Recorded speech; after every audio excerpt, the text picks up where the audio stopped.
Assalamualaikum warahmatullahi wabarakatuh. Halo Sobat MIK, saya Ivanka yang akan menemani Sobat MIK dalam acara observasi, obrolan seru, bervariasi, dan memotivasi. Observasi kali ini bukan merupakan episode pertama, jadi buat Sobat MIK yang belum nonton episode-episode sebelumnya, ayo buruan nonton dulu karena episode sebelumnya nggak kalah seru loh dengan pembahasan kita kali ini. Di observasi MIK kali ini, kita akan ngobrol-ngobrol seru dengan bintang tamu kita yang keren dan memotivasi. Sobat MIK bisa tebak nggak nih siapa bintang tamu kita hari ini? Ayo tebak, siapa? Langsung aja ya, kita panggil bintang tamu kita yaitu Ibu Ade Irma Suryani selaku dosen tetap Politeknik Piksi Ganesha.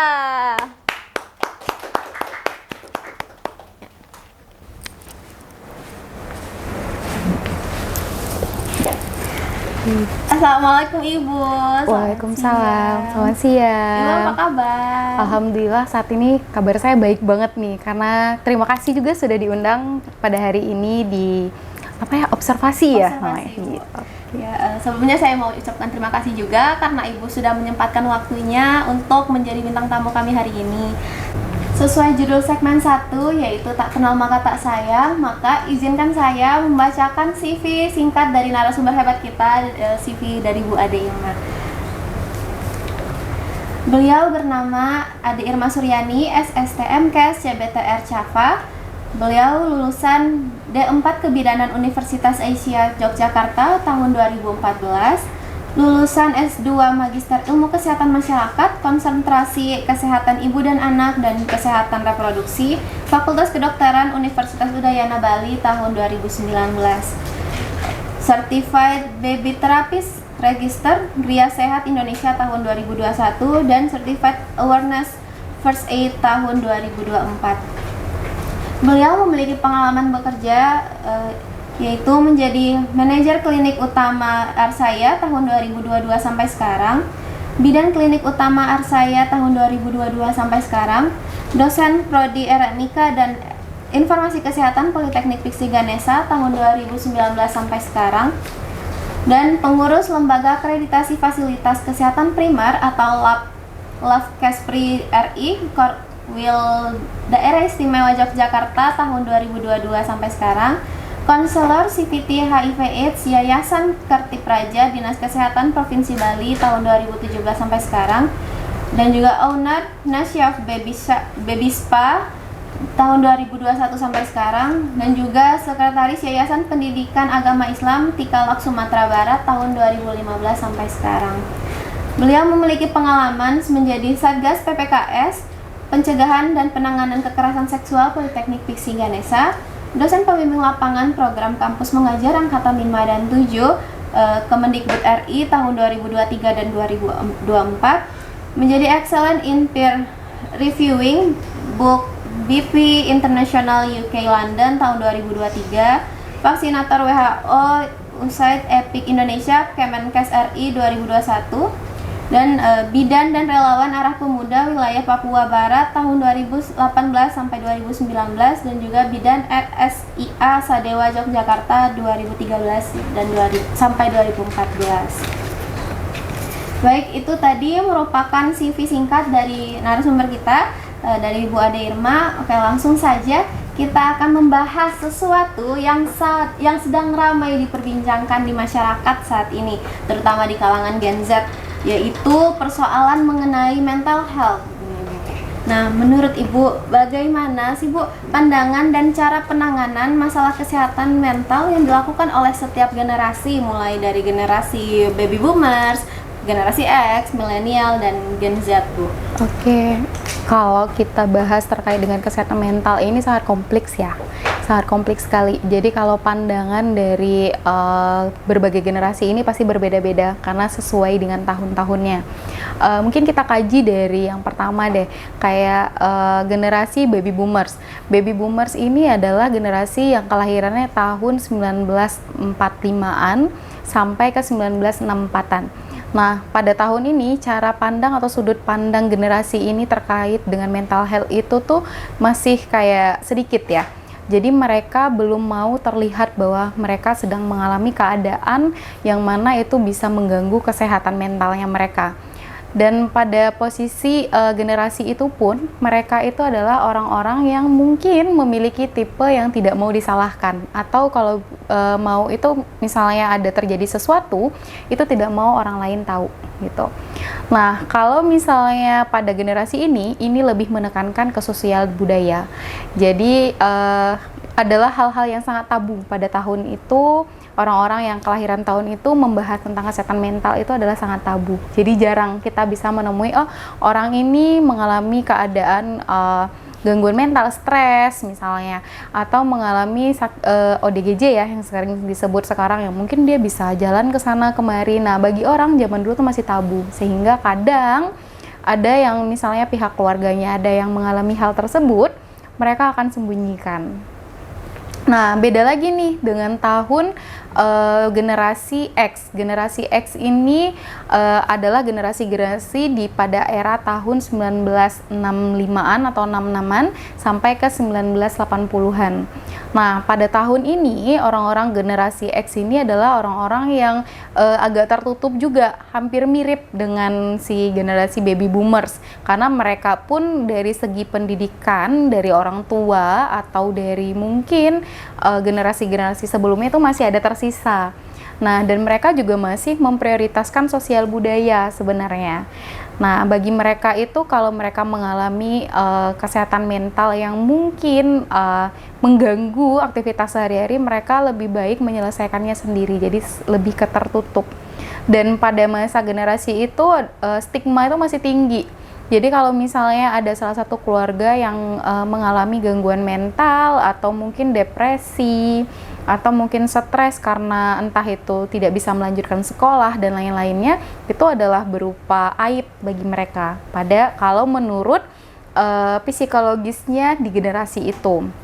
Nah, beberapa ahli pun juga menyatakan bahwa kalau misalnya generasi berikutnya adalah generasi milenial.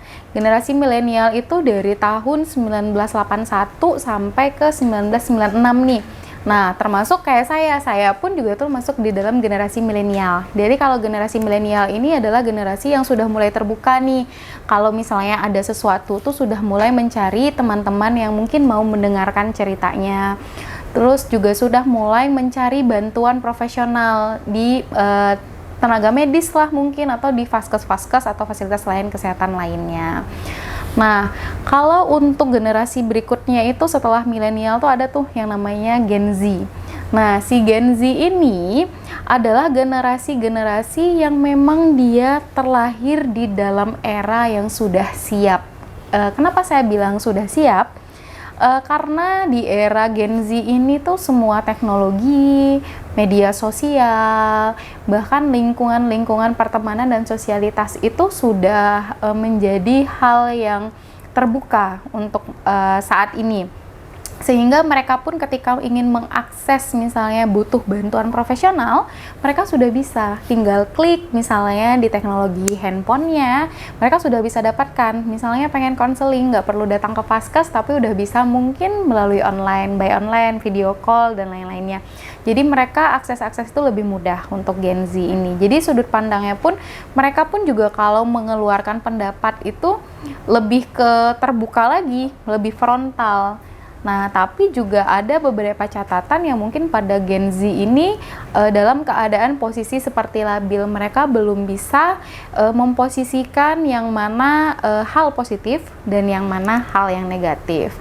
Nah, hampir mirip sebenarnya Gen Z ini dengan Gen milenial. Gen milenial itu juga terlahir sudah mulai mengenal teknologi ya. Cuman bedanya pengaplikasian kami untuk, termasuk kayak saya ngasih contoh, kayak saya juga Gen milenial, kayak saya tahu dengan semua teknologi saya melek, tapi ada beberapa poin yang mungkin saya udah belajar tapi saya tidak bisa, oh ya udah gitu. Nah, tapi kalau Gen Z itu enggak. Mereka pasti akan cari tahu terus. Kenapa ini? Bahkan pun Gen Z dan milenial itu mungkin bisa jadi Gen Z lebih analitiknya itu mungkin lebih kuat lagi gitu, pengen tahu. Tapi mereka pengen tahunya itu belum terarah gitu. Terus sebenarnya terakhir itu ada yang namanya gen alpha sebenarnya, generasi alpha, atau ibaratnya generasi dibilang terakhir juga enggak ya, tapi pada gen alpha ini adalah orang-orang kelahiran 2015 sampai 2025, yang mana mereka itu benar-benar sudah mengalami nanti teknologi-teknologi maju pembaharuan, jadi hanya melanjutkan dari Gen Z gitu. Sebenarnya pada Gen Alpha pun juga nggak akan jauh berbeda dengan Gen Z dan milenial, karena mereka sama-sama merasakan yang namanya teknologi dan sosial budaya yang ibaratnya sekarang makin berkembang seperti itu. Nah, terlihat sekali ya bahwa perbedaan dari setiap generasi dalam menghadapi kesehatan mental itu terlihat sekali perbedaannya. Nah, dari perkembangan penyakit mental yang terjadi di Indonesia, Bu, menurut Ibu, bagaimana teknologi dan media sosial dapat mempengaruhi kesehatan mental berbagai generasi, khususnya pada Gen Z, dan apakah generasi Gen Z ini termasuk generasi yang lebih rentan, yang paling rentan terhadap dampak negatifnya, Bu? Oke, kalau kita bahas terkait rentan dan tidak rentannya, semua generasi itu sebenarnya rentan. Hanya saja sudut pandang mereka dan bagaimana mereka menghadapi kesehatan mental mereka sendiri. Nah, seperti yang saya bilang tadi, masing-masing mereka tuh ada seperti baby boomers, mereka tidak ingin orang lain tahu bahwa mereka dalam keadaan tekanan. Kita ambil contoh misalnya bekerja. Kita ditekan oleh atasan kita misalnya. Berarti mental kita kayak gimana ya? Jadi kayak mungkin uring-uringan, harus ngerjain sesuatu itu harus cepat. Bahkan mungkin ada yang menangis gitu. Nah, tapi itu orang lain tidak tahu. Orang lain tidak bisa melihat. Dan dia masih bisa berdiri tegar seolah-olah dia tidak mengalami apapun. Dia bisa menyembuhkan lukanya sendiri. Karena dia tidak ingin terlihat rendah di hadapan orang lain. Itu adalah gambaran sudut pandang dari orang-orang baby boomers. Nah, kalau misalnya untuk Gen Z sendiri, dia rentan atau tidak? Nah, itu memang dia memang merupakan adalah generasi-generasi sangat rentan. Kenapa? Yang pertama, karena kecanggihan teknologi yang mungkin belum siap untuk SDM yang ada di masing-masing daerah. Mereka kaget dengan teknologi baru atau keilmuan baru yang mana mereka belum pernah dengar sebelumnya. Terus yang kedua, terkait dengan teknologi dan medsos. Rata-rata Gen Z ini mengikuti perkembangan teknologi dan sosial media itu karena ikut-ikutan. Jadi bisa disebut dengan peer pressure. Jadi kayak ikut-ikutan, kayak contoh kita bikin TikTok.